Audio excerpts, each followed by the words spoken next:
ዛሬ መኪናችሁን ኢንጂን ኦይል በጊዜውና በአግባቡ አለመቀየር የሚያመጣውን ችግር ላሳያችሁ። እሱን የሚከላከል ደግሞ አንድ ቲፕ ልስጣችሁ። ይሄን አሁን ስቶኮፓ እንደዚህ ፈተን ስናይ አያችሁት ዘይቱ ረጅም ጊዜ ተለውጦለት አያውቅም። ቶሎ ቶሎ ባለመለወጡ ምክንያት አያችሁት ኦይል ፊልተሩንም እንደዚህ ደፋፍኖታል ማለት ነው። አያችሁት ተጋግሮበት ዘይት ቶሎ ቶሎ ማትለውጡ ከሆነ አያችሁት እንደዚህ የሄደ ኢንጂን ብሎክ ላይ ይጋገራል።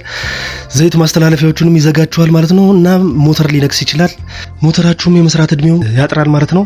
ስለዚህ እቺ እንደዚህ ስቶኮፓን ፈታችሁ እንደዚህ ፊልተሯንም እንደዚህ ሙልጭ አርጋችሁ በቤንዚል አጥባችሁ አያችሁት እንደዚህ በቤንዚል አለቅልቀ ስናወጣው አያችሁት ውስጡ እንደዚህ ፍቅፋቂው አያችሁት የገባው እጄ ላይ። ስለዚህ ይሄን እንደዚህ ፎ አድርጋችሁ ይሄ ዘይት በኪሎ ሜትር ያለ መቀየር ችግር ነው። ዘይት ስትቆዩበት መኪናችሁ እንደዚህ እየተጋገረበት ሄድና በኋላ ላይ ሞተር ይነክስባችኋል ማለት ነው። ስለዚህ ይሄን ፎ አድርጋችሁ ስቶኮፓውንም እንደዚህ ፎ አድርጋችሁ ጽድት አድርጋችሁ በሜከር እንደዚህ ዙሪያውን በሜከር ፎ አድርጋችሁ ብትገጥሙ መኪናችሁ ረጅም እድሜ ይሰራላችኋል። ነዳጅ ላይ ጉልበት ላይም አሪፍ ይሆንላችኋል። ሞተር ሳይነክስም ረጅም እድሜ ይሰራላችኋል ማለት ነው። ቪዲዮ ከተመቻችሁ ላይክ፣ ፎሎ፣ ሼር፣ ሪፖስት አድርጉት። ይመቻችሁ።